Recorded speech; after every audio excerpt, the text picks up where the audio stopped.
manquait que toi pour que cette célébration prenne tout son sens. Je suis touché que tu aies choisi de te connecter. Et je crois que quand on vient vers Dieu, avec une vraie faim et soif de l'entendre nous parler, quel que soit le lieu où on se trouve, Dieu est au rendez-vous.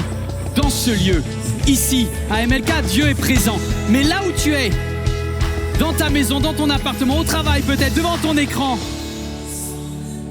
que dans ce lieu où tu es, alors que tes voix s'unissent à celles des anges, que le Saint-Esprit descende, qu'il te fasse du bien. En tout cas, je crois qu'il y a un mot pour toi en cet instant.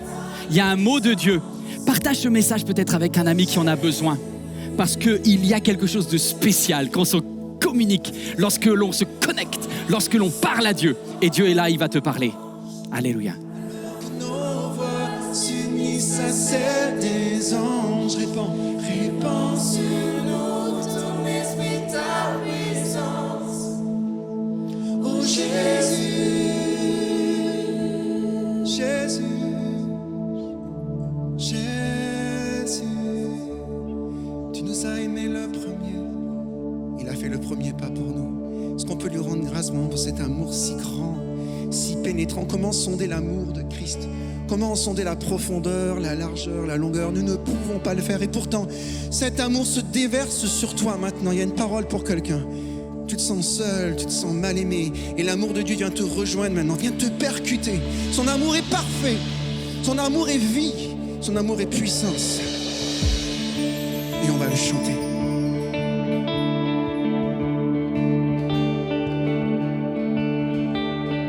Du sommet des cieux, tu as vu nos cœurs orgueilleux.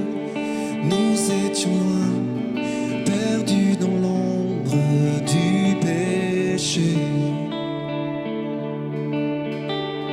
Ton cœur a saigné face à nos vies emprisonnées. Tu es venu nous redonner ta liberté. Tu as changé l'histoire, donné ta vie, tracé la voie, réécrit notre histoire, tout accompli, rendu l'espoir.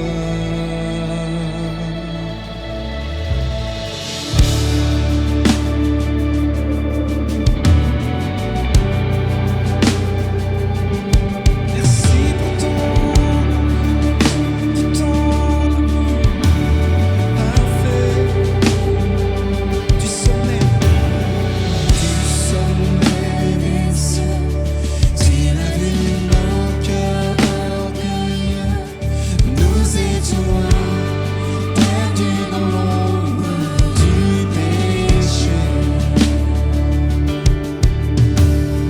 Ton cœur a saigné face à nos vies emprisonnées. Tu es venu nous redonner ta liberté.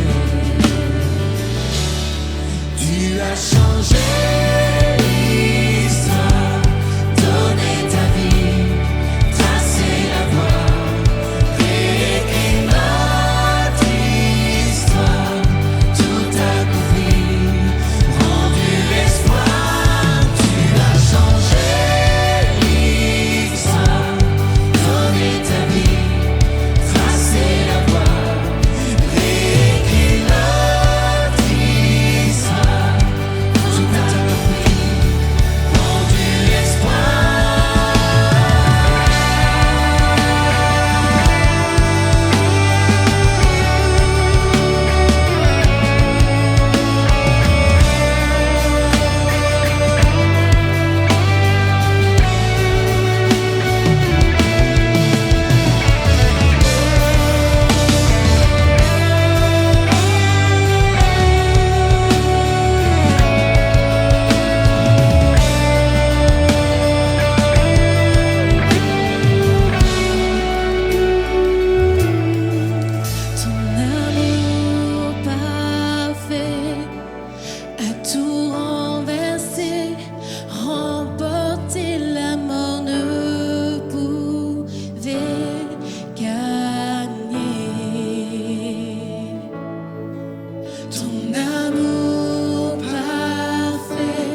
Là-haut dans les cieux, ton nom est couronné de gloire, car tu as chassé l'obscurité par ta lumière.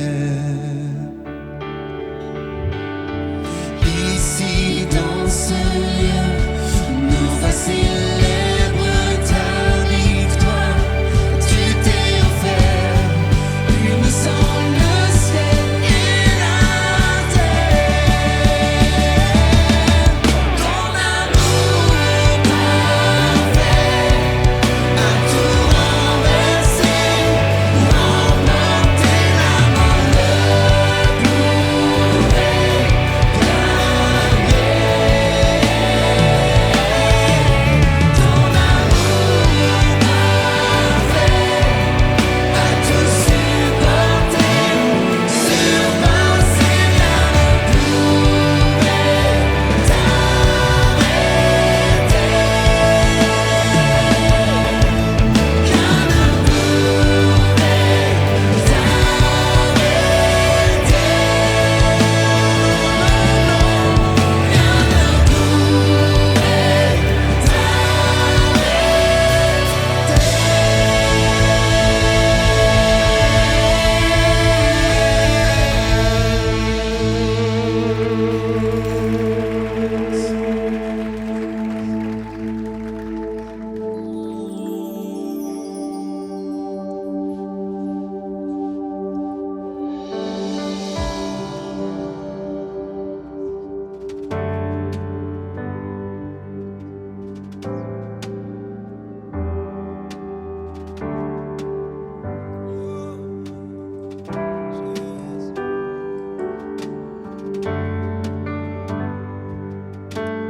Jésus-Christ, agneau de Dieu, je t'adore.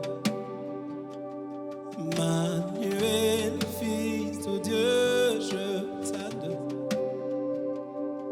Admirable conseiller, je t'adore. Prince de la paix, lion de Judas, je t'adore.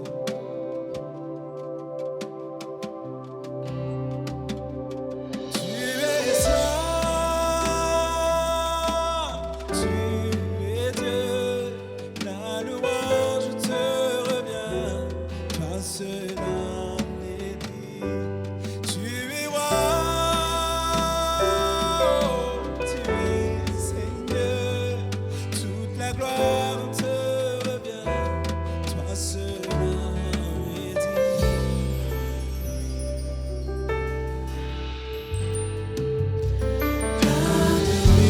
Plein de grâce, je t'adore.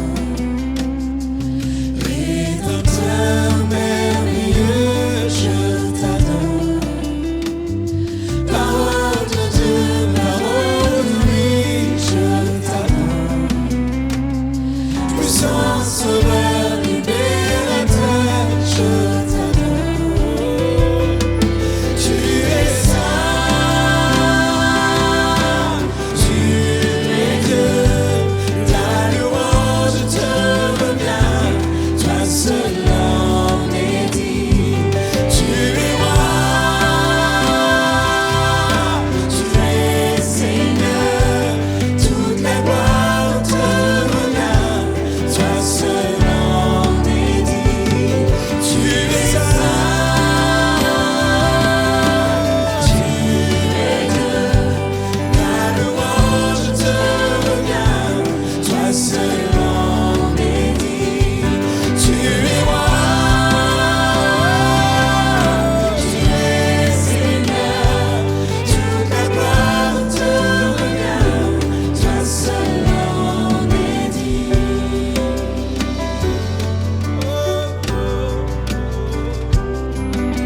Seul est dit, seul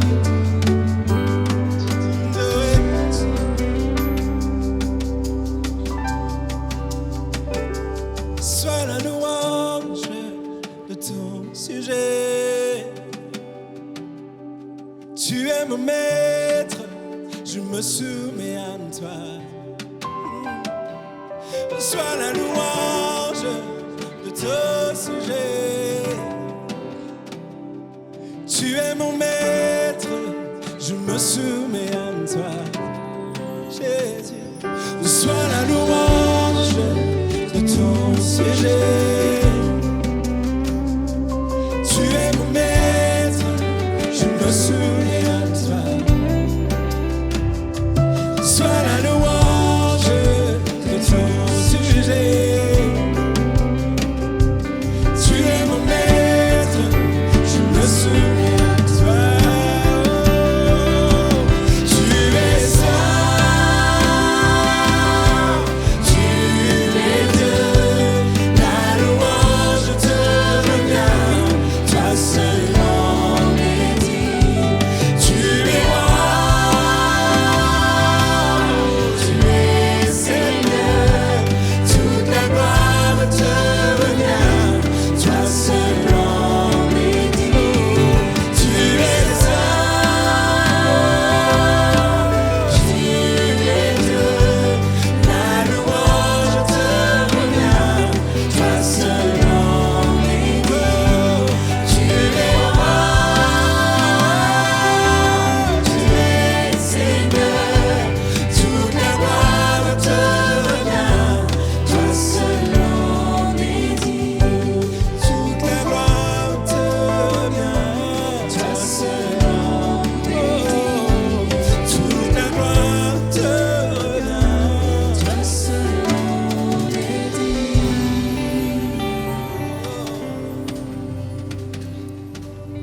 Sois la louange de ton sujet.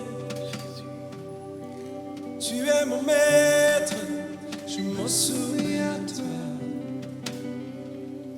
Sois la louange de ton sujet. Tu es mon maître, je m'en soumets à toi. Seigneur, nous proclamons que tu es maître de l'univers, que tu es maître dans ce lieu, que tu es maître de toutes circonstances que quelqu'un qui est en train de regarder ce message est en train de vivre. Tu es le patron, tu es celui qui dirige et pour cela, je suis en paix.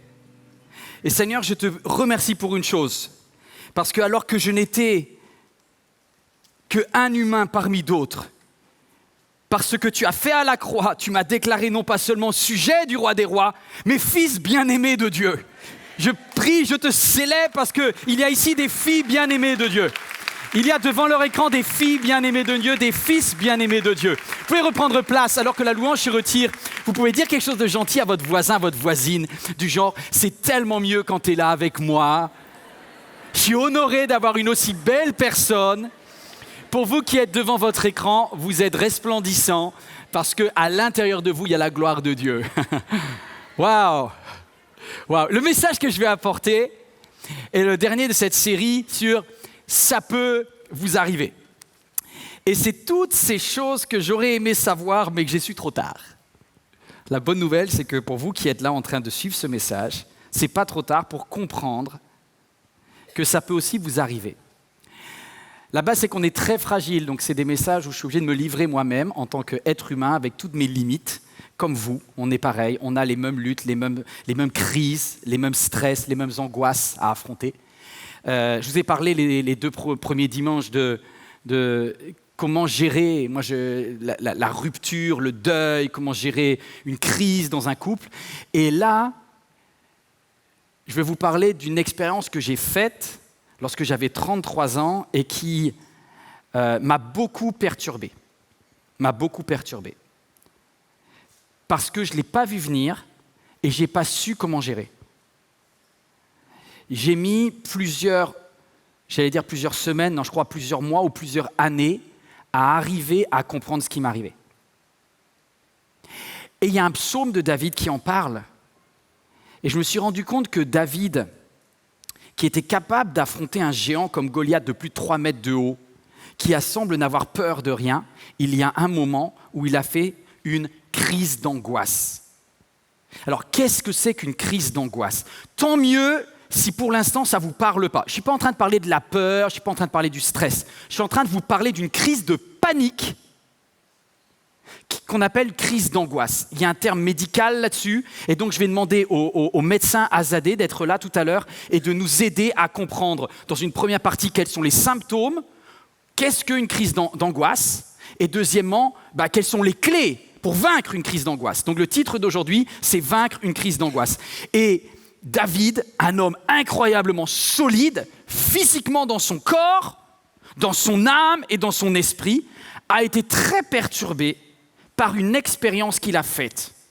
On va essayer de décortiquer cette expérience ensemble. Pendant des années, tant que ça ne m'était pas arrivé, c'était abstrait. J'étais directeur de camp d'ado et je me rappelle cette époque où il y a une jeune fille de 16 ans qui a commencé à faire des spasmes, une convulsion, etc. Si je suis tout à fait honnête avec vous, comme moi, j'avais jamais fait un truc pareil, je me suis dit,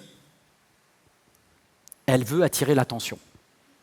Dans mon regard de macho et de donneur de leçons, je me suis dit, elle a 16 ans, elle a peut-être eu un crash amoureux, elle a besoin d'attirer l'attention, elle nous fait trembler ses membres et tout ça. Et j'ai douté. Et je me suis posé en statut de juge et d'extérieur, en disant, ça se trouve, c'est du cirque. Comment je me suis repenti depuis. Et tous ceux qui ont vécu ce que c'est qu'une crise de panique, appelée crise d'angoisse, vous avez après cela une grande humilité. Parce que ça peut vous arriver aussi, à vous qui n'avez jamais fait ça. David écrit dans le psaume 116, et il dit « Les liens de la mort m'avaient enserré. Les angoisses du séjour des morts s'étaient emparées de moi. » On est en train de parler de quelqu'un qui croit Dieu. J'étais accablé par la détresse et la douleur, mais j'ai fait appel au nom de l'Éternel. Ce qui est formidable, c'est qu'à partir du verset 5, 6, 7, 8 et qu'on va lire, il va nous donner les clés comment en sortir. Alors je rejoins tout de suite le docteur Azadeh. Merci, cher médecin, d'être là. Tu es médecin, tu es chrétienne et tu vas nous aider à décortiquer ce phénomène des crises d'angoisse. Alors, est-ce que je suis bizarre? Est-ce que je suis normal? Ou est-ce que c'est quelque chose de courant aujourd'hui dans ton cabinet? Oui, c'est très très courant.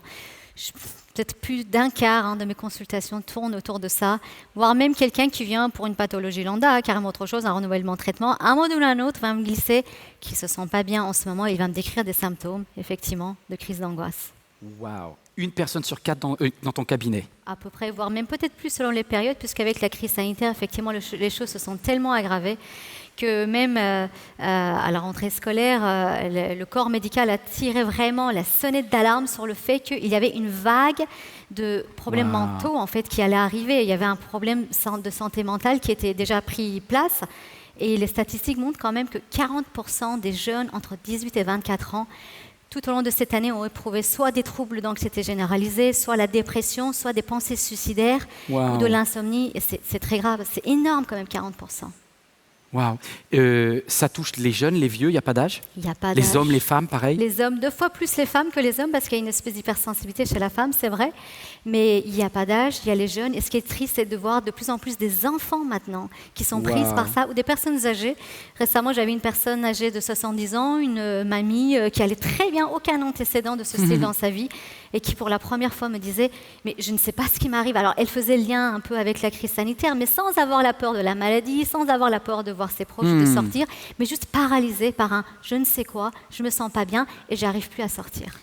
Alors moi j'ai une question parce qu'en tant que chrétien, moi j'avais un peu honte de dire que j'arrivais pas à comprendre ce qui se passait. Et j'avais tendance à essayer, je ne savais pas si je devais spiritualiser, si je devais dire au nom de Jésus. J'étais perdu en fait. En tant que pasteur, moi j'étais perdu. Est-ce qu'il y a des chrétiens qui viennent te voir ou est-ce que ça ne touche que les personnes qui ne connaissent pas Dieu? Alors, il est scientifiquement prouvé, écoutez bien ça, que les chrétiens sont des humains. Donc, première leçon. Et c'est plutôt rassurant. C'est plutôt rassurant. Et ce qu'il faut savoir, il ne faut pas oublier quand même, il ne faut pas perdre de vue que le personnage biblique qui a eu la crise d'angoisse extrême jusqu'à l'agonie, donc ça a été Jésus-Christ au jardin de Gethsémane, avec des symptômes physiques, justement, ces grumeaux de sang qui coulaient. C'est vraiment l'extrême souffrance de l'angoisse qu'il a vécue. Donc oui, ça arrive bien aux chrétiens, et il est vrai quand même que dans le monde chrétien, il y a un petit tabou là-dessus. De toute façon, même dans le monde en général, il y a un petit tabou là-dessus, et beaucoup de personnes peuvent faire des crises d'angoisse sans le savoir, avoir des symptômes et l'accorder à plein d'autres choses. Moi, aux urgences, je voyais, et ça se voit toujours, plein de motifs de consultation aux urgences pour suspicion d'infarctus. Et c'est impressionnant parce que c'est des gens qui ont vraiment les symptômes, qui ne l'ont pas lu ailleurs, mais qui ont vraiment le truc typique. On leur fait tous les examens et ce n'est pas le cas. Donc, il y a des personnes, effectivement, qui vont le découvrir par la suite. Mais c'est vrai que dans le monde chrétien, surtout, tu parlais des pasteurs, c'est que les pasteurs aussi, ils ont un rôle d'aidant. Ouais. Donc forcément, quelqu'un qui a un peu le cordonnet le plus mal chaussé, on dit, c'est pareil, je vais aller consulter un autre médecin, même si j'en ai besoin. Mais il y a un peu ce côté de, effectivement, je ne sais pas ce qui m'arrive, mais je ne vais pas le mettre forcément sur le compte d'angoisse, de stress ou de surmenage. Et souvent, ils finissent effectivement par en parler pour consulter, plus pour des symptômes physiques. Et puis, effectivement, on voit ensemble qu'il y a un surmenage, il y a un stress, une angoisse derrière.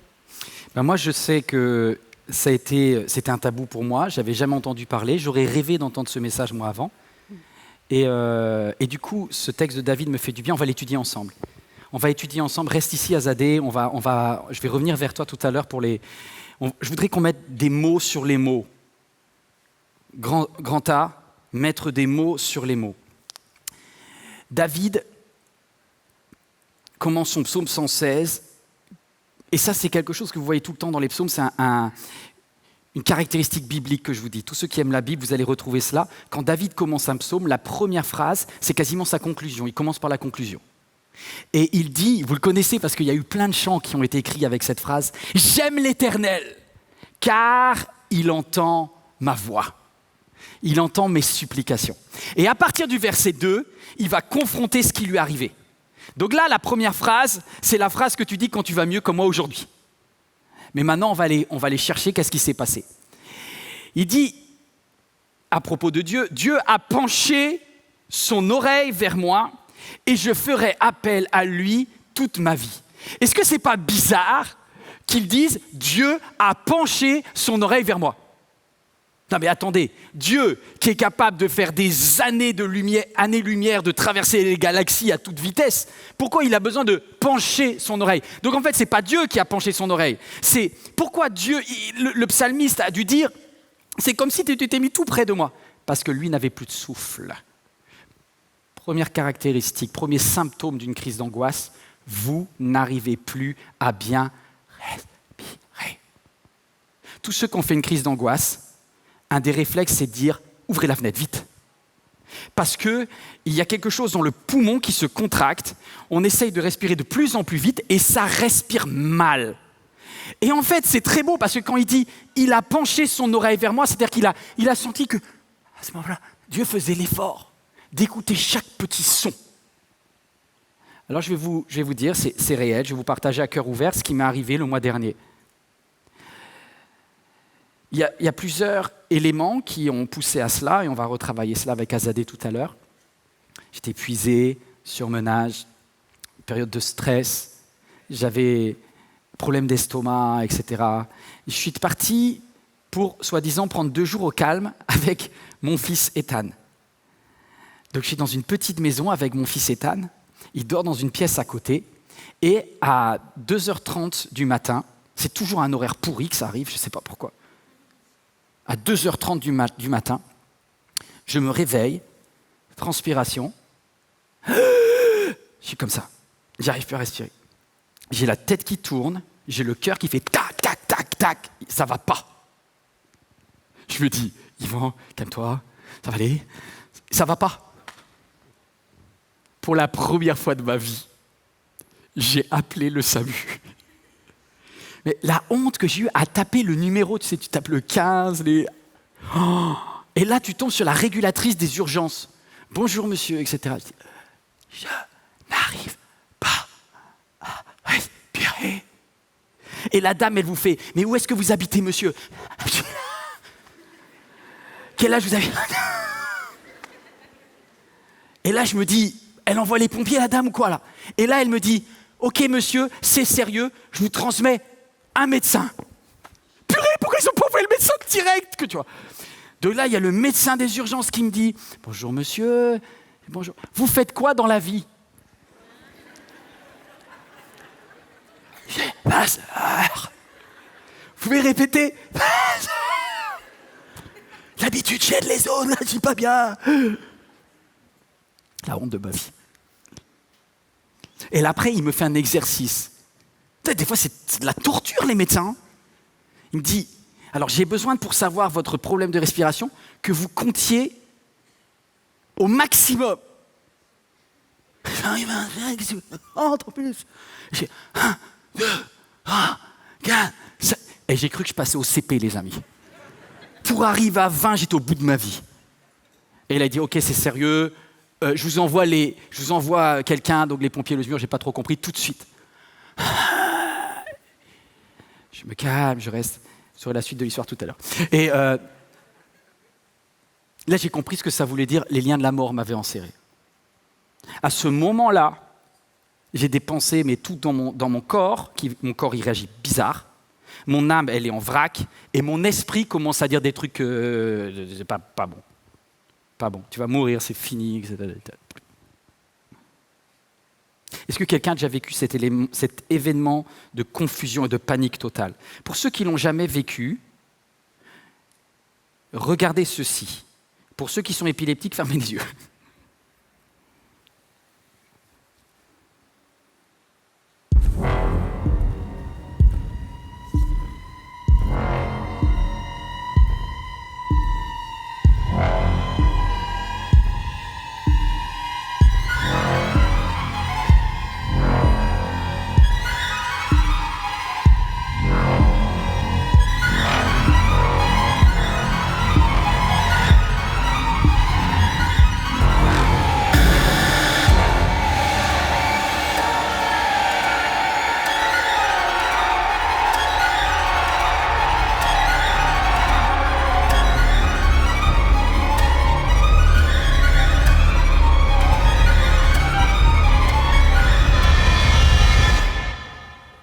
Et cette sensation d'étouffement, David l'a vécu tellement fort, c'est qu'il y a un moment où le seul mot qu'il arrive à prononcer, et il le dit au verset 4, « Mais j'ai fait appel au nom de l'Éternel, et j'ai dit, Éternel, sauve-moi !» C'est des moments où là tu cries, « Jésus !» À ce moment-là, tu te sens d'une fragilité absolue, et du coup tu t'accroches à tout ce qui te reste, c'est-à-dire au nom de Dieu. Dieu! Verset 5, il dit, très belle chose, il dit, l'Éternel fait grâce, il est juste. Notre Dieu est rempli de compassion.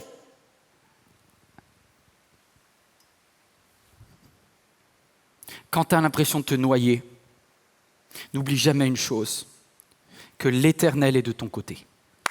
Que l'Éternel est un Dieu de grâce, que l'Éternel est un Dieu de compassion. Satan te fait croire que Dieu t'a abandonné. Satan te fait croire que personne n'est avec toi et que tu vas mourir seul à ce moment-là. Mais moi, je te dis, il y a dans le ciel et à l'intérieur de toi un esprit qui est un esprit de vie et Dieu est avec toi. Il n'est pas contre toi, Dieu est avec toi. Dieu est grâce, Dieu est compassion. Il a une caractéristique, mon Dieu est amour.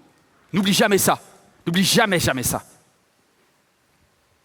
Et le verset 6 dit, l'Éternel garde ceux qui manquent d'expérience. Si à 33 ans, quand j'ai fait ma première crise, j'avais su ce que c'était, j'aurais certainement pas paniqué pareil. L'expérience, ça t'aide. Mais si tu manques d'expérience, j'ai une bonne nouvelle. Dieu est là pour aider ceux qui manquent d'expérience. Je pense que quand David a fait sa première crise, il manquait d'expérience là-dessus. Il ne savait pas comment gérer. Mais cette inexpérience peut nous amener à avoir le sentiment de « je comprends rien ». Je comprends rien. Alors on va revoir Azadé et on va lui demander les symptômes. Est-ce que tu peux nous aider à bien définir qu'est-ce qui se passe dans le corps, dans l'âme, nos émotions et spirituellement? Dans le corps. Alors, dans le corps, parce que tu fais bien de parler de ça, ça commence d'abord dans le corps, avant que l'émotion vienne se greffer. En fait, le stress, tout simplement, c'est d'abord un état de stress qui est en fait un phénomène physiologique. C'est le corps qui réagit. C'est un phénomène qui est naturel. L'être humain a ça en lui. C'est un phénomène qui est naturel face en fait à des changements de situation. C'est une question d'adaptation. Donc c'est un phénomène qui vient là au moment où on a besoin de s'adapter à un changement de situation, ou parfois aussi c'est un instinct de survie finalement à la base face au danger. Donc qu'est-ce qui se passe ? Dieu, je pense, a créé ça à partir du moment où Adam et Ève devaient se défendre contre les animaux sauvages, etc., ou aller chasser. Ce qui se passe dans ces cas-là, c'est qu'au niveau cérébral, il y a une décharge d'hormones de stress, l'adrénaline, le cortisol, etc.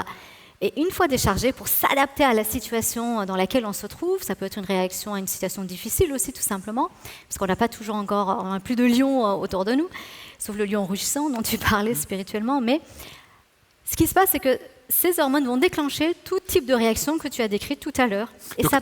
à la base, ce que tu es en train de me dire, c'est que le stress qui est censé nous aider, nous protéger, Oui. va nous envoyer un tel boost qu'il y a un moment où ça va vriller. Ce qui était censé nous aider, ça va mettre en place des choses bizarres dans notre corps, c'est ça ? Oui, alors parce que ces choses bizarres, en fait, elles sont légitimes, elles sont naturelles. Cette palpitation cardiaque que la plupart des gens connaissent quand ils sont angoissés, stressés, ou alors, par exemple, cette hyperventilation, on respire fort, la sueur, les mains moites, etc., ou une contracture musculaire, toutes ces choses-là sont là à la base pour nous protéger face à un danger. C'est un influx d'énergie pour dire fuis le danger, ou fais ça, ou fais ci, réagis tout de suite.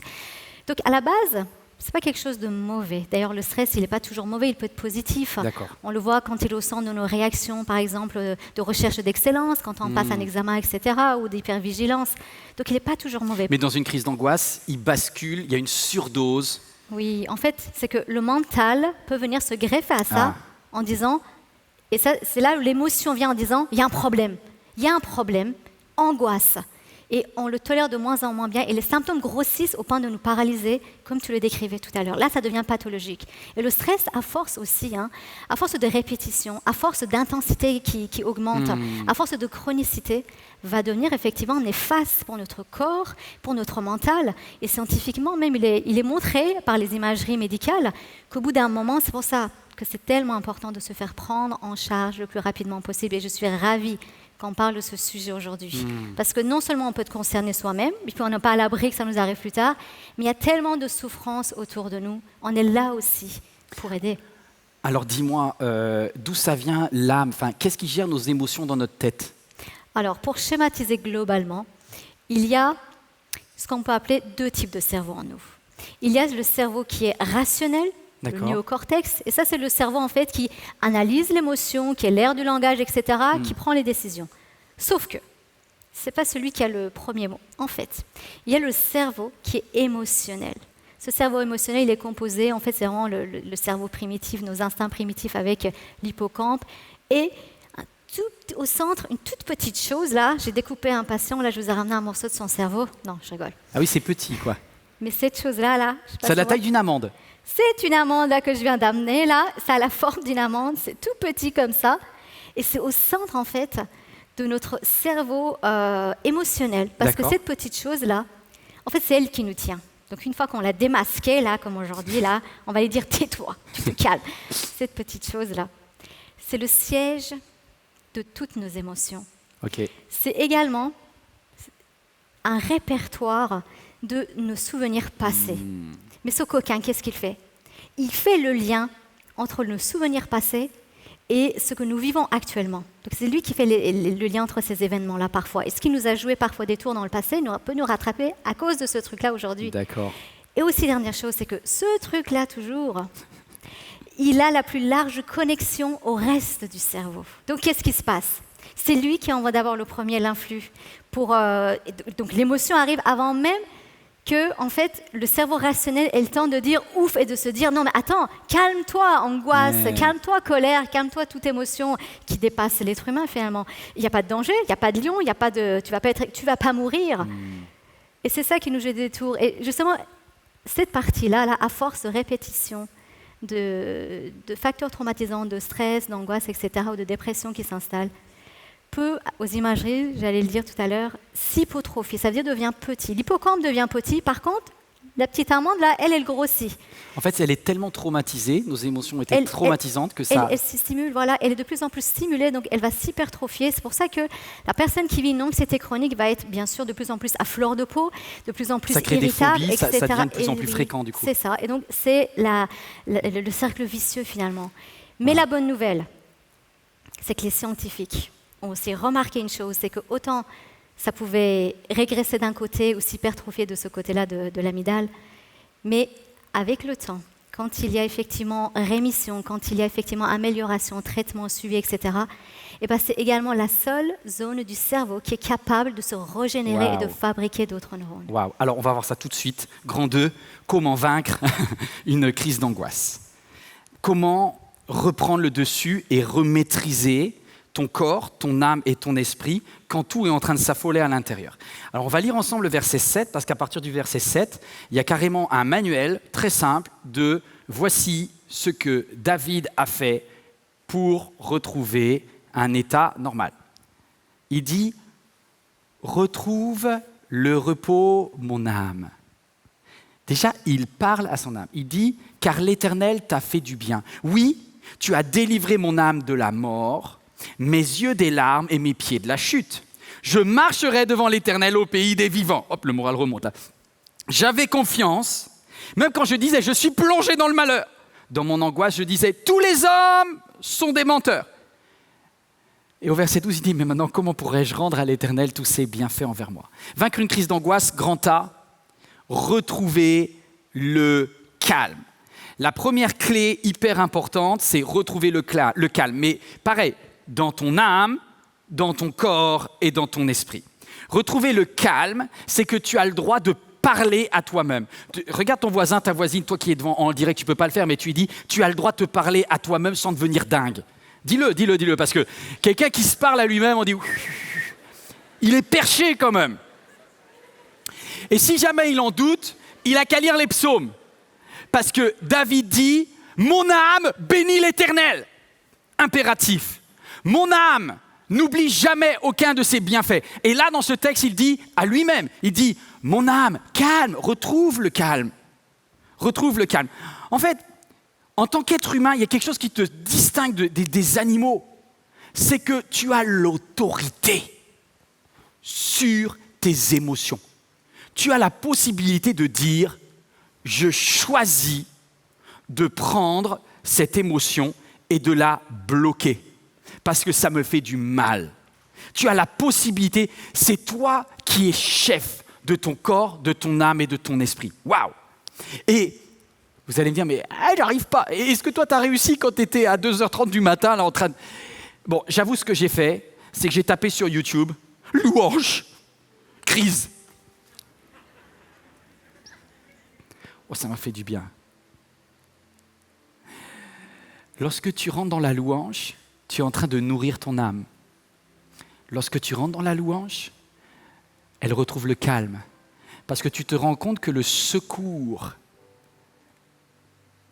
Dieu l'a déjà préparé. Mon secours est en toi. On va fermer les yeux. Je vais demander à l'équipe de pouvoir nous chanter cette louange. Mon secours est en toi, Dieu. Mon secours est en toi. Si la peur m'envahit et mon âme chavire,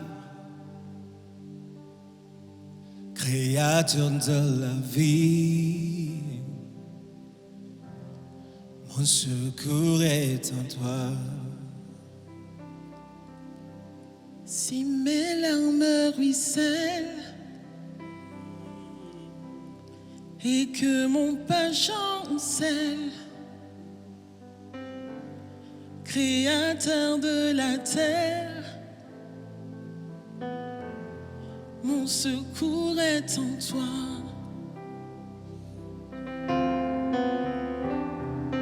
Je lève les yeux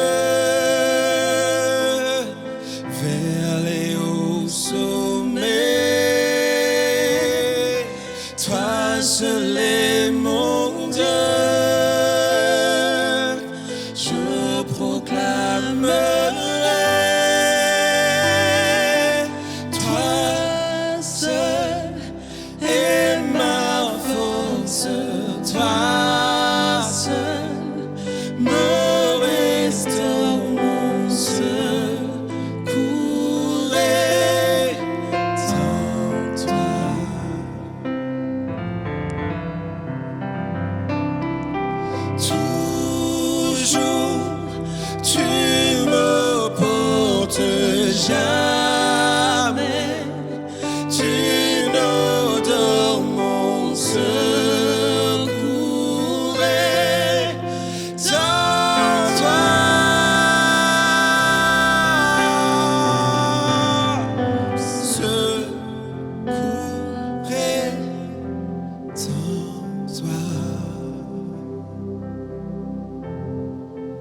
celui qui compte les cheveux de ta tête, celui qui a la capacité de nourrir. Écoutez ce message que Jésus dit. Si Dieu est capable de prendre soin du lys des champs, si Dieu est capable, l'Éternel est capable de prendre soin des oiseaux, à combien plus forte raison votre Père Céleste sait de quoi vous avez besoin. Demandez et vous recevrez. Car Dieu se laisse trouver par ceux qui le cherchent. Il est près de ceux qui crient à lui. Y a-t-il quelqu'un ici en cet instant qui dit « Je connais mon Sauveur ». Est-ce qu'on peut juste se lever, se mettre debout un instant, avec notre corps là, toi qui es devant ton écran, je ne sais pas si tu veux te mettre debout ou pas. Je voudrais qu'on puisse proclamer juste, ta victoire c'est mon espoir, ton chemin c'est mon destin, ton salut c'est mon refuge, tout est en toi. Est-ce qu'on peut le prendre, est-ce qu'on peut y aller? Mon espoir, ton chemin, mon destin, ton salut. Mon refuge, tout est en toi. Mon refuge, tout est en toi, ta victoire. Mon espoir, ton chemin, mon destin, ton salut. Mon Est-ce que quelqu'un peut proclamer ça au nom de Jésus maintenant? toi, ta victoire. Mon espoir, ton chemin, mon Jésus, destin, ton salut. je sais en qui je crois. Mon refuge, tout est en toi, ta victoire. Mon espoir, ton chemin, mon destin, ton salut. Mon refuge, tout est en toi. Alléluia. Wouh. Est-ce qu'on peut célébrer Dieu ensemble? Waouh!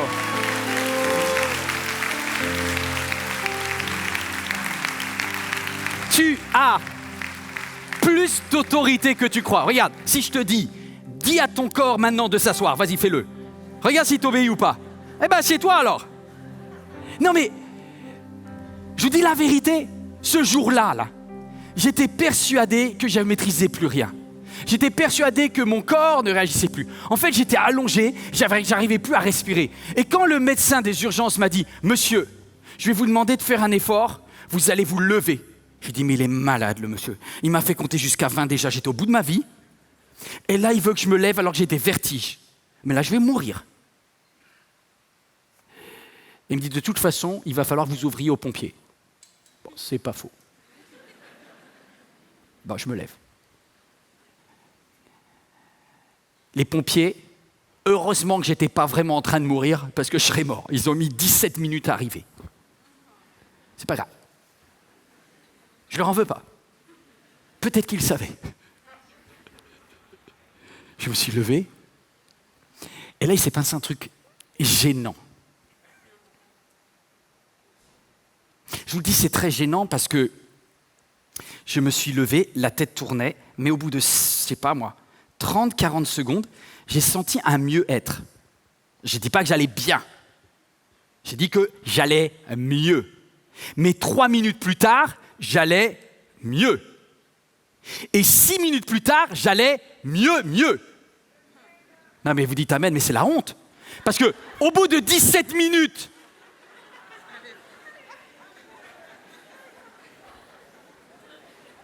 moi je suis dans le canapé. Il est 3h du mat'. T'as les messieurs là qui sont là, qui arrivent, c'est les G.I. Joe, là, les mecs là comme ça, là. C'est quoi le problème, monsieur? On va prendre l'attention. Et là, je dis, je pense que je vais mieux.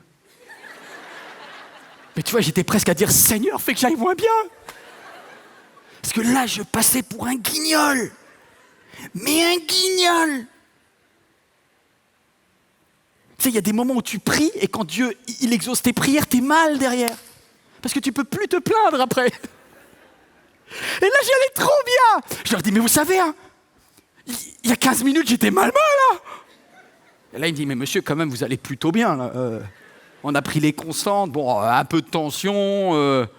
Je dis, mais vous me croyez? Il y a 15 minutes, je respirais pas. Je dis, ben là, vous respirez bien. Et après, il me dit, on vous embarque à l'hôpital. Je dis, non. Mais ce qui est vraiment bizarre avec la crise d'angoisse, c'est pour ça que c'est ce qu'il a fait, David. Hein. C'est qu'on passe d'un extrême à l'autre, finalement, c'est déstabilisant. Et du coup, on perd en crédibilité. Mais... Et il dit au verset 9, Au verset 8, il dit « Tu as délivré mon âme de la mort, mes yeux des larmes, mes pieds de la chute. Je ne me noie plus, il n'y a plus de problème. » Et au verset 9, il dit « Je marcherai avec l'Éternel au pays des vivants. » Je rappelle qu'au verset 3, il était là au bout de sa vie, les liens de la mort, le séjour des morts, l'angoisse machin. Et il est au séjour des vivants 3 versets plus tard. En fait, Dieu t'a donné un corps qui est très solide quand même. Dieu t'a donné un corps qui est très solide. Très solide. Même malade, Dieu connaît tes jours. Et tant qu'il n'a pas dit « OK », tu restes sur la terre. C'est Dieu qui décide quand tu nais et c'est Dieu qui décide quand tu pars. Je ne dis pas quand tu meurs, parce que la mort, c'est qu'un voyage. C'est qu'un voyage. On n'aime pas le voyage. De la même façon, quand je prends la A86 et que je suis en train de conduire dans le tunnel de Thiers, j'aime pas le tunnel. Et que si j'ai jamais vécu un tunnel de ma vie, je suis capable de dire « Oh, il n'y a plus rien, il n'y a plus de soleil !» Mais je sais qu'en restant à 90 et en ne changeant pas de voie, quelques secondes plus tard, « Oh, le soleil est de retour !» C'est ça la mort. Pour ceux qui ne connaissent pas Dieu, c'est super flippant. Mais lorsque tu réalises, alléluia, que ton corps est entre les mains de Dieu, tu vis mieux. Et puis il y a une troisième autorité que tu dois reprendre. Reprends l'autorité sur ton corps, c'est le deuxième point. Reprends ton autorité sur ton esprit. Parce que ce que Satan fait, Satan c'est vraiment un malin. C'est pour ça qu'on l'appelait comme ça d'ailleurs. Il est malin. Parce qu'il rôde comme un lion rugissant, nous dit la Bible. Et vous savez, les lions, regardez sur France 3 l'histoire de la savane là, ils n'attaquent jamais quelqu'un qui va bien. Le lion, il va attaquer celui qui est isolé et qui va mal. D'ailleurs, je voudrais juste faire une dédicace spéciale à tous les parents qui élèvent un enfant seul, c'est-à-dire aux mères célibataires ou aux pères célibataires. Ce jour-là, lorsque j'étais seul avec mon fils, où il n'y avait pas mon infirmière de femme à côté de moi, et franchement, je perds des pieds. Et du coup, je voudrais rendre un hommage, mais vraiment, est-ce qu'on peut juste applaudir, célébrer tous ceux qui élèvent seuls un enfant? Vous avez tout mon respect, parce que lorsque vous aidez les autres et qu'il n'y a personne pour vous, que Dieu vous bénisse. Je crois qu'il y a une grâce spéciale. Il y a une grâce spéciale pour ceux qui sont seuls. Je crois qu'il y a une grâce spéciale pour vous. Mais fais attention à ton esprit. Parce que alors que j'étais seul et angoissé à ce moment-là, mon corps était en vrac, mon âme était en vrac. Et Satan, comme un lion rugissant, a commencé à me donner des paroles du genre « Tu vas mourir ». C'est bête de mourir seul. Ta femme, elle n'est pas là. Et qu'est-ce qu'il va faire ton fils de 10 ans qui est dans la pièce à côté quand il va voir le matin qu'il y a un cadavre dans le lit? Est-ce que Dieu t'aime? Tu crois que Dieu t'aime? Si Dieu t'aimait vraiment, pourquoi il fait mourir maintenant? Tu crois que Dieu est bon? Dieu, il n'en a rien à faire de toi. Et si Dieu n'existait pas? Alors, attends, je t'arrête tout de suite. Quand tu fais une crise d'angoisse, il est indispensable de reprendre l'autorité sur ton esprit. Tu dis à Satan, tu te tais là. Non. J'ai l'autorité. N'aie pas peur du lion. Parce qu'il est dit, résistez au diable et il fuira loin de vous. Même blessé, un chrétien a l'autorité sur Satan. Même blessé, même seul dans une maison, même seul dans ton appartement, tu as la possibilité de dire « Hey, oh, tu fais quoi là ?» Jésus a dit « Je vous ai donné le pouvoir de marcher sur les serpents et sur leurs scorpions, sur toutes les puissances du mal. Vous avez l'autorité. » Je sais qu'on a peur de ça. C'est un monde qui fait peur. Je ne dis pas que c'est ça uniquement la crise d'angoisse. Je dis que Satan, il voit que tu vas mal physiquement, il voit que tu vas mal émotionnellement et il te remet une petite surcouche spirituelle pour te finir. Mais tu as c'est très important. Écoute bien ce que je dis. La foi, c'est toute ta colonne vertébrale, c'est le réacteur de ta vie. Un chrétien croit une chose, que Dieu est amour, que Dieu a donné son Fils unique pour faire de moi son fils, pour toi sa fille. Et il a écrit ton nom dans le livre de vie. Tu es sauvé. Satan est jaloux Ne te laisse pas arnaquer par le diable qui essaye de t'embarquer. Tu es sauvé, tu es une fille du Dieu des cieux, un fils du roi des rois. Ton nom est inscrit dans le livre de vie. Il a ton nom dans sa main. Il te tient comme il veut. Il fait ce qu'il veut avec toi. Tu ne craindras pas ni les frayeurs de la nuit, ni l'ombre, rien. Tu ne craindras rien parce que l'Éternel est non seulement près de toi, il est en toi. Jésus a dit, je suis avec vous tous les jours jusqu'à la fin du monde. Vous aurez le Saint-Esprit. Il vient, est-ce qu'il y a quelqu'un qui peut dire amen? Toi qui es devant ton écran, dire, je sais que mon Rédempteur est vivant et qu'il se lèvera le dernier. Ne laisse pas Satan attaquer le cœur de la machine. Franchement, demandez à EDF qui gère les réacteurs nucléaires en France s'ils autorisent quelqu'un à venir comme ça sans autorisation dans un réacteur nucléaire. Faut pas toucher ça. Ton esprit, il doit être intouchable. Ne laisse aucune pensée spirituelle malsaine venir au moment de la crise d'angoisse, parce que là, tu serais très, très fragile. Vous savez ce que Jésus a dit à Satan lorsqu'ils étaient sur la mer là, et que tous les disciples étaient en train de faire? Je ne sais pas s'ils faisaient une crise d'angoisse ce jour-là, mais ils n'étaient pas loin quand même. Ils étaient en train de dire, Jésus, nous périssons, on va tous mourir, on va tous noyer, tout de la cata. Jésus s'est levé, leur corps était en vrac, leur âme était en vrac, mais c'est Jésus, il a réglé le problème aussi spirituellement. Il a regardé le vent, et il a dit, en araméen, « Sois muselé ». Moi, ça m'a interpellé en grec, en araméen, de voir ce mot. « Sois muselé ». Et vous le voyez aussi en grec dans l'évangile de Luc. « Sois muselé ». C'est comme s'il a parlé au vent comme à un animal. C'est parce qu'il y avait quelque chose de démoniaque derrière. Et c'est comme s'il avait dit au lion, ta gueule. C'est vraiment ça. Il a dit, tu ne passeras pas là, je te mets une muselière là. Toi, le bulldog, là, c'est terminé. Tu ne mangeras pas mes copains là. On va aller de l'autre bord et on va aller délivrer celui qui a encore plus mal là. Parce que j'ai tout pouvoir.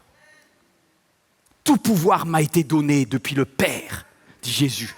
Et je vous donne ce pouvoir. Alléluia. Ouf, il faut que j'arrête. Je suis en train de prêcher.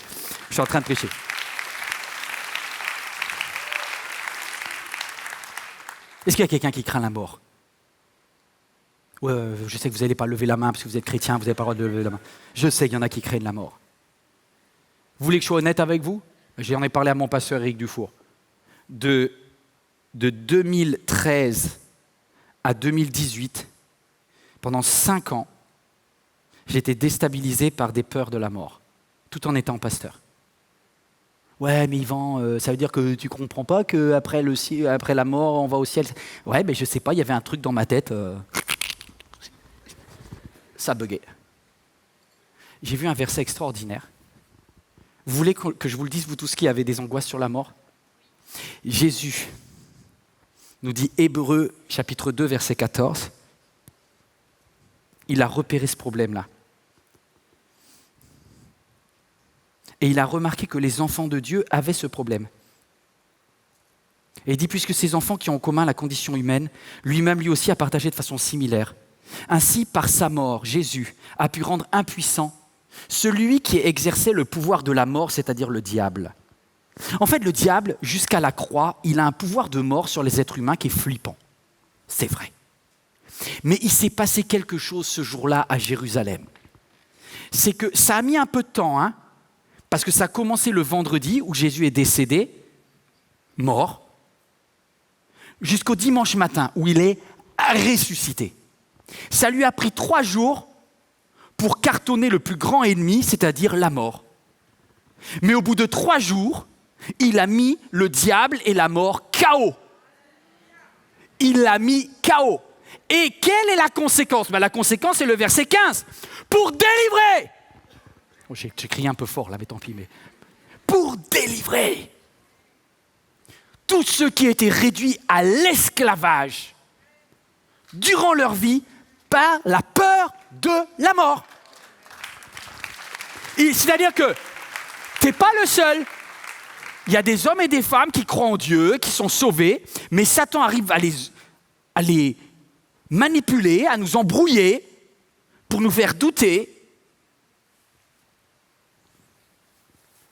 Jésus est venu et il a vaincu la mort. C'est pour ça que l'apôtre Paul dit, vous savez, de tous les miracles, le plus important miracle de la foi chrétienne, c'est la résurrection, parce que c'est la preuve que maintenant, il a tout pouvoir.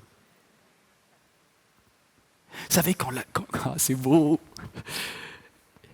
Ni la mort, ni la vie, ni les puissances d'en haut, ni celles d'en bas, ni aucune créature, même démoniaque, rien ne pourra vous séparer de l'amour de Dieu manifesté en Jésus-Christ, votre Seigneur. Lisez votre Bible.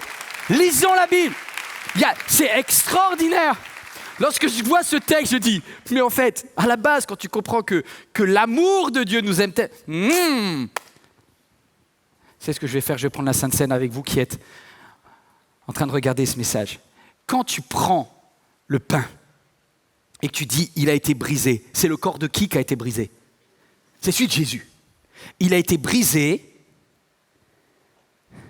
afin que tu ne sois pas brisé. Oui, vous allez connaître une mort physique, mais vous ne connaîtrez pas la mort spirituelle. Parce que vous êtes éternel. On va se retrouver là-haut, on fera la fête là-haut, et vous me direz, oh ben c'est vrai finalement la mort, c'était pas cool, mais bon. Et on va passer l'éternité ensemble. Et il a dit cela, Jésus a dit, prenez, ceci est mon corps, qui a été brisé pour vous, prenez, ceci est mon sang, et il a dit quoi à la fin? Il a dit, jusqu'à ce que l'on en boive du nouveau dans le royaume du ciel. Waouh! Quand tu prends la Sainte Seine, tu prends une transfusion de vie et tu réalises que ton corps n'a plus besoin d'être brisé parce que le sien a été brisé. Et aujourd'hui, sa vie coule dans tes veines. Alléluia! Alors je termine. Je vous quitte avec le psaume, tout est beau après. Il dit, comment pourrais-je rendre à l'Éternel tous ses bienfaits envers moi? Il dit, j'élèverai la coupe de délivrance. Ah, c'est beau. Tu sais, quand la crise d'angoisse est passée, tu dis, champagne. Là, ça va tellement mieux. Le matin, quand j'ai réveillé mon petit garçon, là, lui, il était tout frais, là. Il dit, ça va, papa? Viens, on va prendre des Kellogg's, c'est bon. Tu sais, il y eut un soir, il y eut un matin, ce fut un autre jour, quoi. L'Éternel prend soin de toi. Et dit, j'accomplirai mes vœux en présence de l'Éternel et de son peuple. Elle a du prix aux yeux de l'Éternel la mort de ce... C'est drôle qu'il mette ce verset. Il va tellement bien qu'il peut parler de la mort de façon complètement détachée. Moi, depuis que je suis capable de faire ça, ça veut dire que je vais vraiment beaucoup mieux. Elle a du prix aux yeux de l'Éternel la mort de ses fidèles. Parce qu'il se dit, mais en fait, Dieu ne te fait pas mourir comme ça pour rien. Au contraire, il calcule tout et c'est précieux pour Dieu. Dieu, lorsqu'il a décidé de te rappeler au ciel, et non pas de te faire mourir pour t'envoyer, mais il te rappelle au ciel pour dire, ah, je veux ma fille à la maison, je veux mon fils à la maison. Prends ton temps, Seigneur. Et il est d'accord de prendre son temps parce que tu sais, il a besoin de toi sur la terre. Non, vous n'avez pas compris ça. Pourquoi Dieu ne te ramène pas à la maison tout de suite? Il y en a qui disent, moi, ce serait bien comme ça. Non. Il a besoin d'un ambassadeur sur la terre. Il a besoin que toi, et toi, et toi, et toi qui regardes, vous soyez juste des témoins qui puissiez dire aux autres, ne vous inquiétez pas, nous avons une bonne nouvelle, c'est que Jésus-Christ a prévu pour nous que notre corps, notre âme et notre esprit, on est sauvés. Waouh! Vous êtes des ambassadeurs, vous êtes des ambassadrices. Alors profitez bien de la vie, parce que la vie, elle est géniale. Lorsque tu la vis et dis, écoutez-moi, Éternel, je suis ton serviteur, le fils de ta servante, tu as détaché mes liens. Je veux avoir des personnes qui vont rendre témoignage. Vous pouvez envoyer des témoignages à témoignage@églisemlk.fr si vous avez été délivré de l'angoisse de la mort ou peut-être quelqu'un qui faisait des crises d'angoisse. Je t'offrirai un sacrifice de reconnaissance. Ouais, après tu fais la fête. Hein. Je ferai appel au nom de l'Éternel, j'accomplirai mes vœux à l'Éternel en présence de tout son peuple. Dans les parvis, dans la maison de l'Éternel, au milieu de toi, Jérusalem.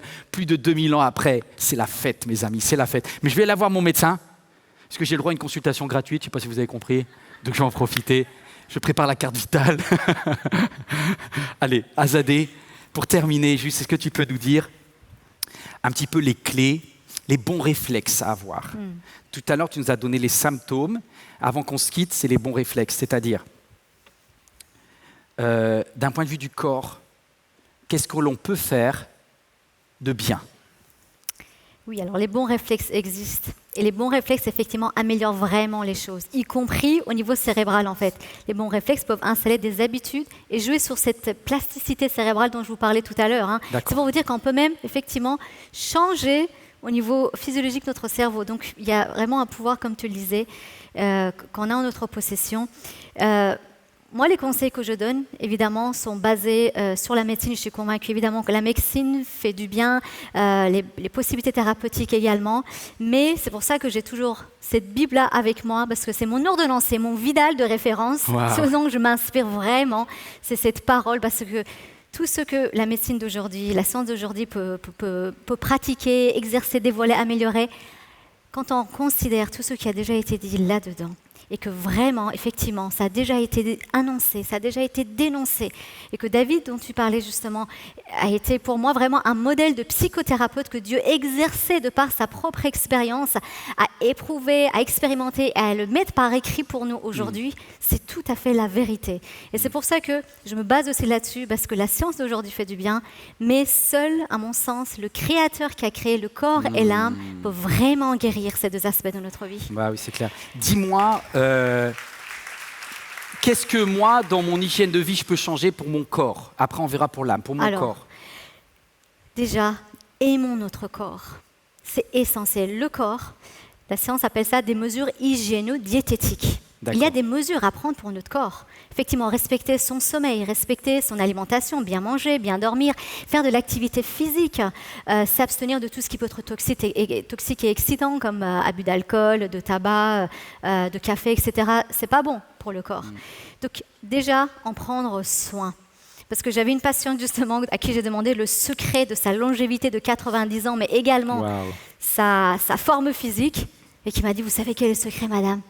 C'est que je considère que là, mon corps, c'est une carcasse et que depuis le début, je devais en prendre soin parce que c'est cette carcasse-là qui devait m'emmener le plus loin possible. Alors voilà. Et c'est vrai, il faut qu'on prenne soin de notre corps. Moi, je reconnais que j'en ai pas bien pris soin.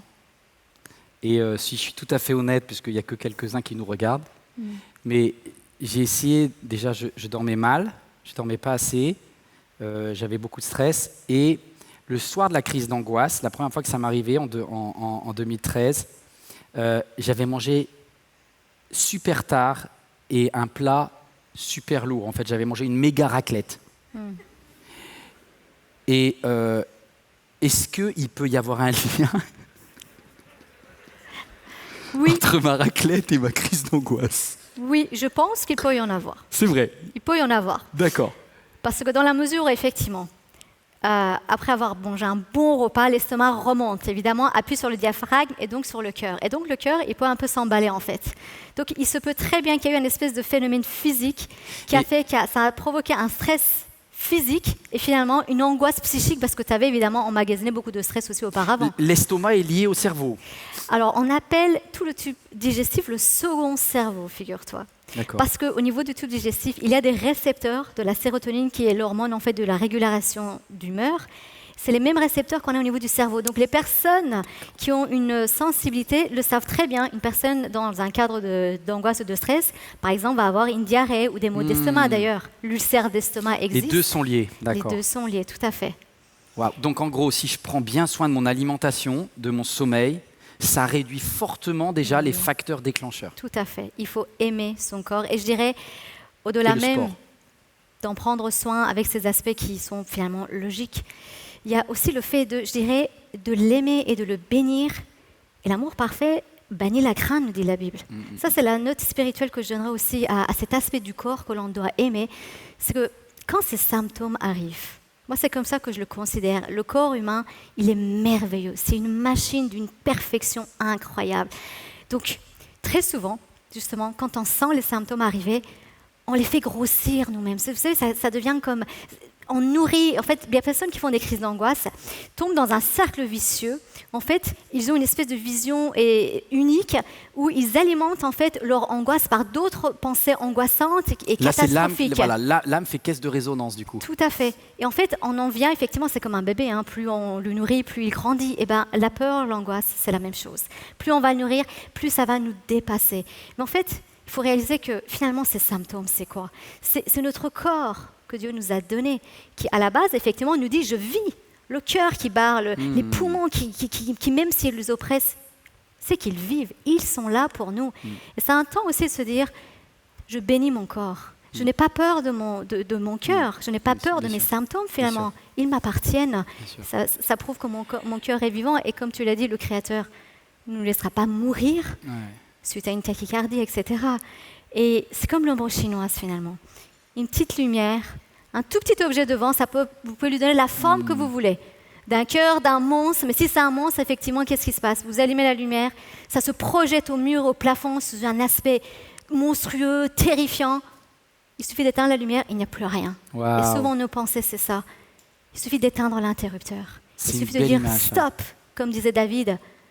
Stop. Il disait stop à son âme. À un moment donné, même dans le psaume 131, David dit « J'ai ordonné à mon âme la confiance et le calme. » Il lui a ordonné. À un moment donné, on prend possession de ce corps que l'on aime et que l'on peut maîtriser.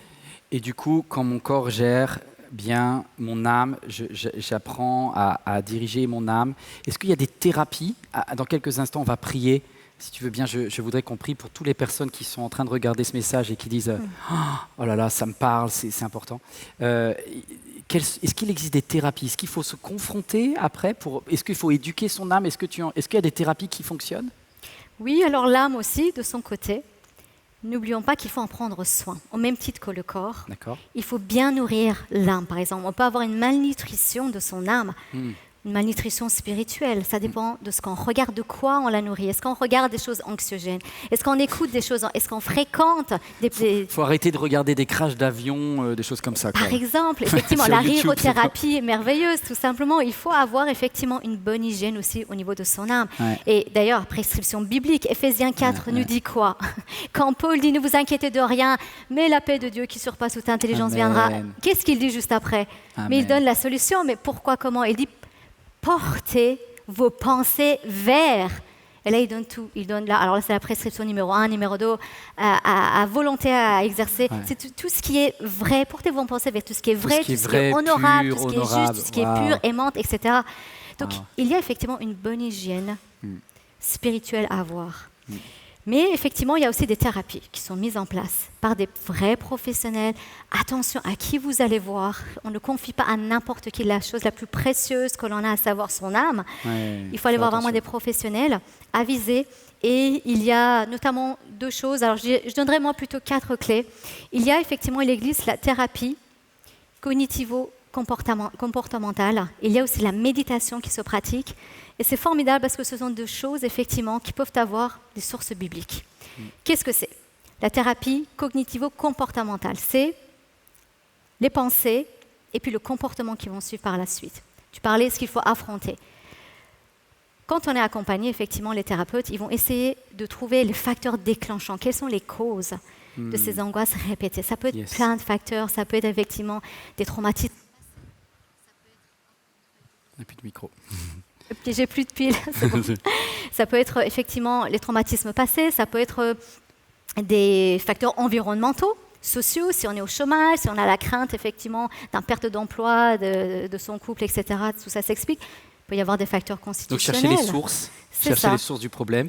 Et après, on se confronte au problème? Alors, on se confronte au problème. Alors, le but, c'est de démasquer ce géant-là, d'accord ? D'éteindre petit à petit la lumière comme l'ombre chinoise. De cette projection-là.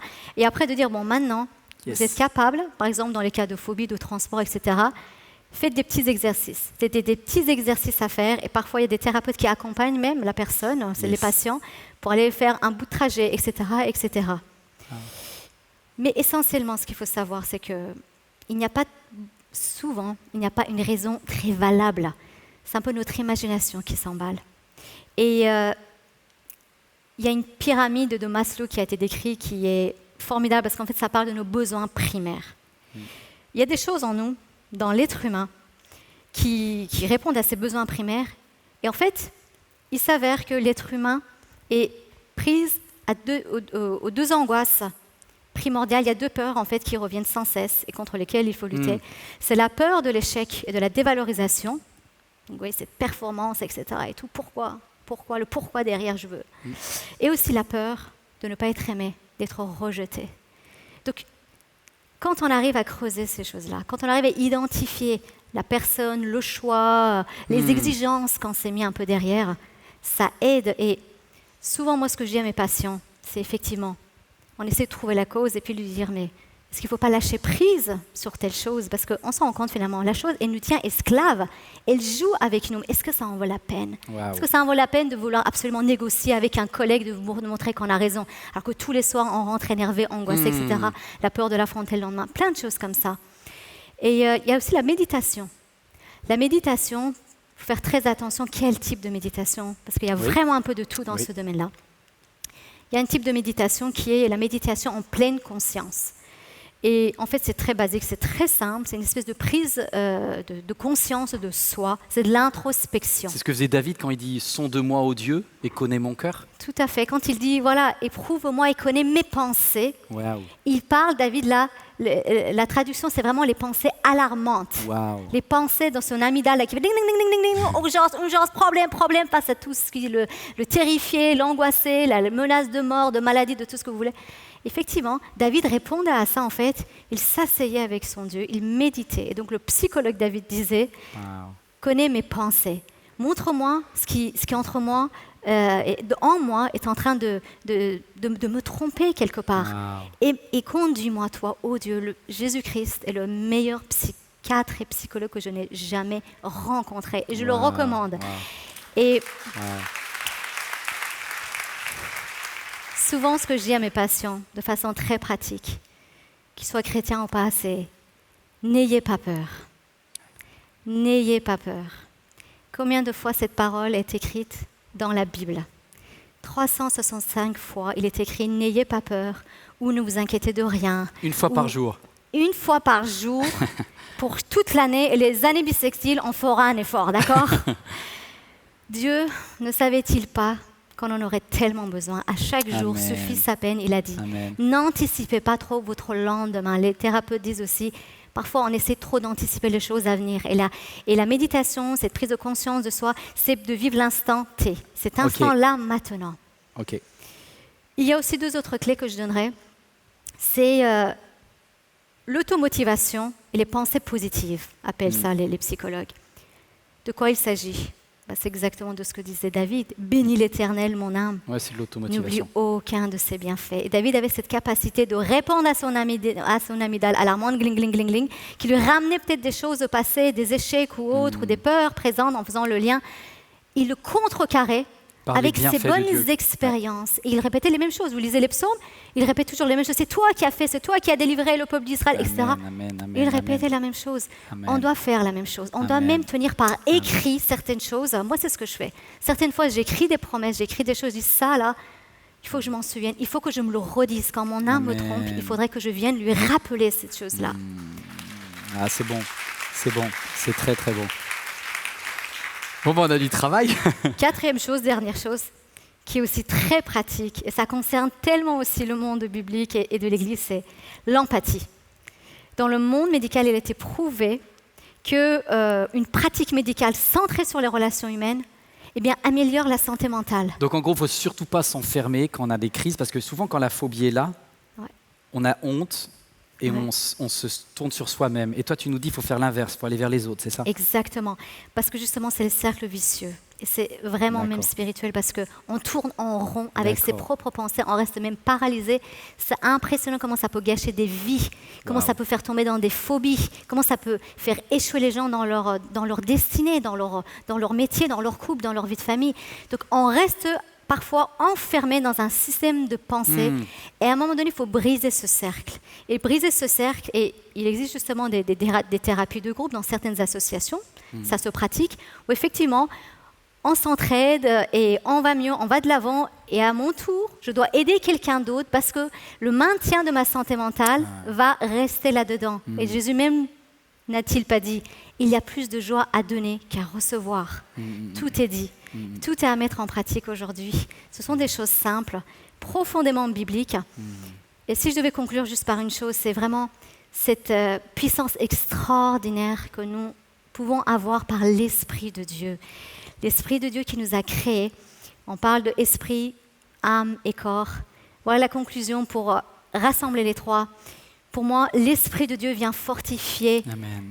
L'Esprit est l'âme d'une personne qui par la suite va pouvoir commander, ordonner à son corps de se tenir debout et d'aller de l'avant. Et ces choses sont possibles et complètement guérissables en Dieu.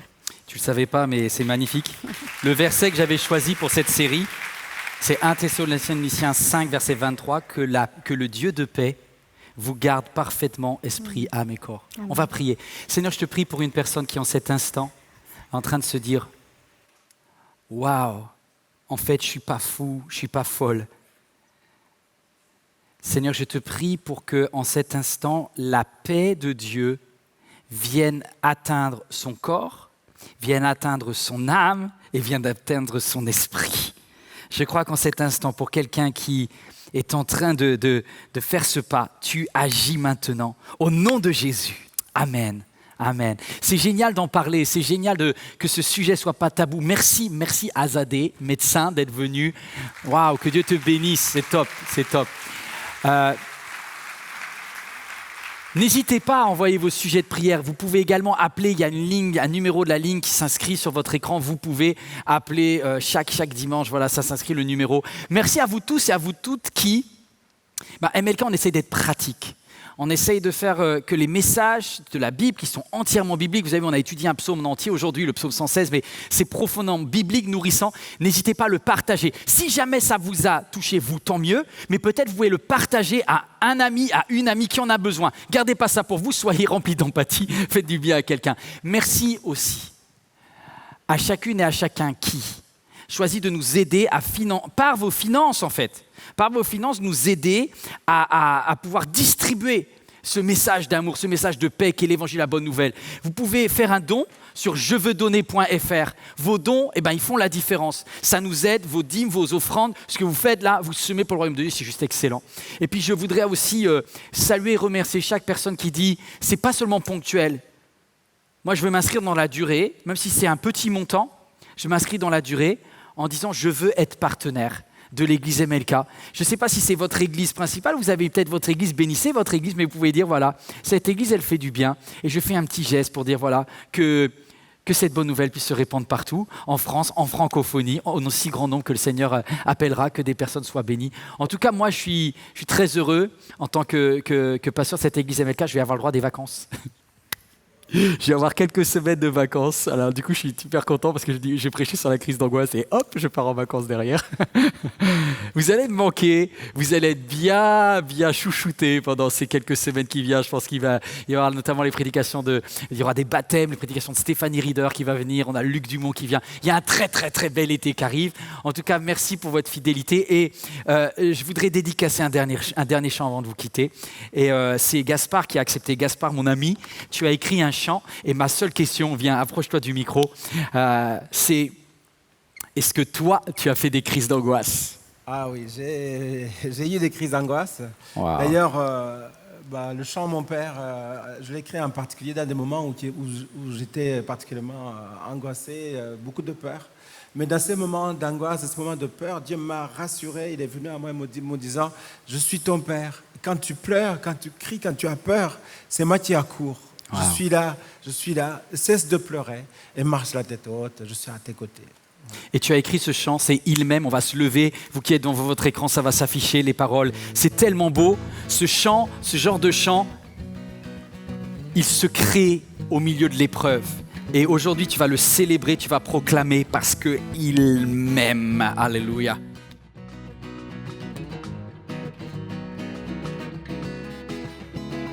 Mon Père a créé l'univers. Mon Père tient ma vie dans sa main. Quand j'ai peur, c'est bien lui qui accourt. Si je perds pied, c'est bien lui qui m'emporte. Mon Père a créé l'univers. Mon Père tient ma vie dans sa main. J'ai peur, c'est bien lui qui a le coup. Si je perds pied, c'est bien lui qui m'emporte. Parce qu'il m'aime, il m'aime. Je suis le fils de Dieu vivant, le créateur de l'univers. Il m'aime, je suis le fils de Dieu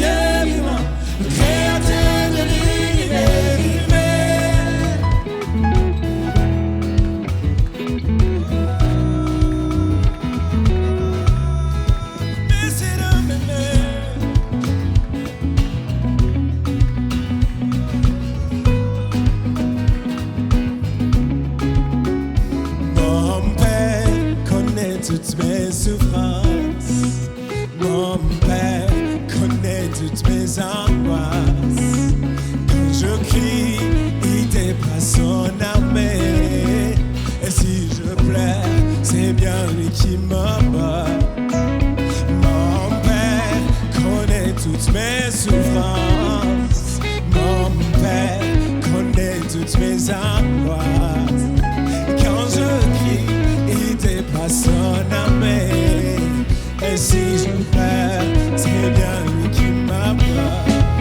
Parce qu'il m'aime, oh il m'aime, alléluia. Je suis le fils du Dieu vivant, le créateur de l'univers. Il m'aime, oh il m'aime, oh. Je suis le fils du Dieu vivant, le créateur de l'univers. Il m'aime, oh il m'aime, alléluia. Je suis le fils du Dieu vivant, le créateur de l'univers. Il m'aime, oh il m'aime, je suis le fils du Dieu vivant, le créateur de l'univers. Il m'aime, oh merci d'amour.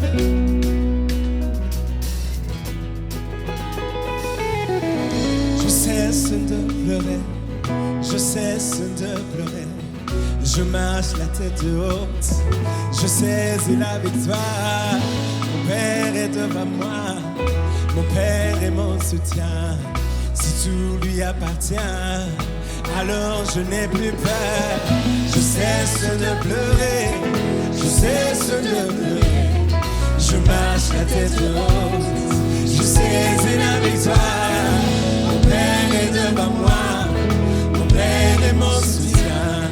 Si tout lui appartient, alors je n'ai plus peur. Il m'aime, oh il m'aime, alléluia. Je suis le fils de Dieu vivant, le créateur de l'univers. Il m'aime, oh il m'aime, oh. Je suis le fils de Dieu vivant, le créateur de l'univers. Il m'aime, oh il m'aime, je suis le fils de Dieu vivant, le créateur de l'univers. Il m'aime, oh il m'aime, alléluia. Je suis le fils de Dieu vivant, le créateur de l'univers.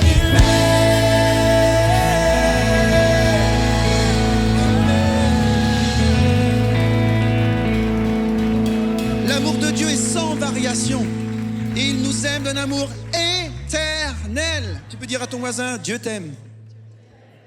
Alléluia.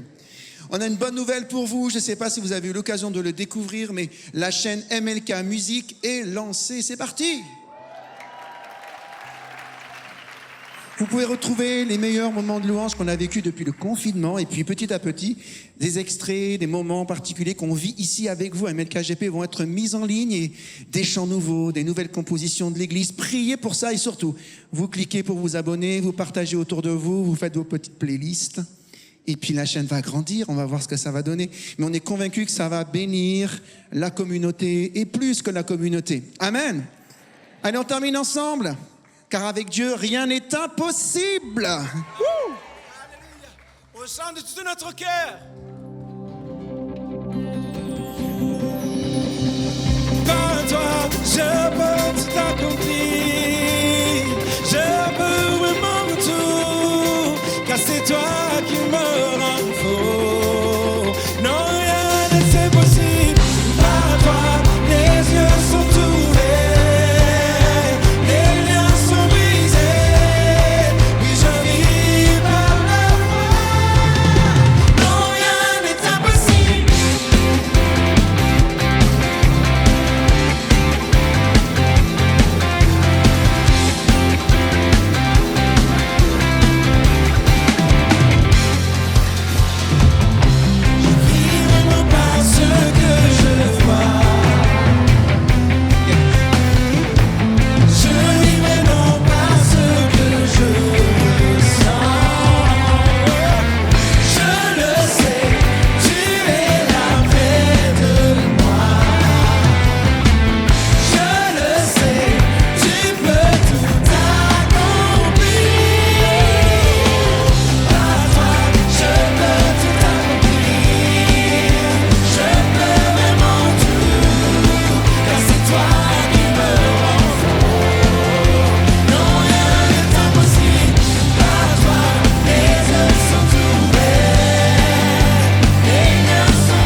Cette vidéo t'a parlé ? Clique sur j'aime. N'oublie pas également de t'abonner et de déclencher les notifications. Si cette vidéo t'a touché, elle peut aussi faire du bien à ceux qui t'entourent. Prends 5 minutes pour la partager à un proche ou à un ami qui en aurait besoin. Devenir partenaire, c'est facile. Tout d'abord, allez sur le site jeveuxêtre-partenaire.fr. Saisissez le montant que vous souhaitez donner. Ensuite, inscrivez vos coordonnées. Puis, validez mon abonnement. Ajoutez vos coordonnées bancaires et cliquez sur S'abonner. Merci. Donnons aujourd'hui pour construire ensemble l'Église connectée de demain.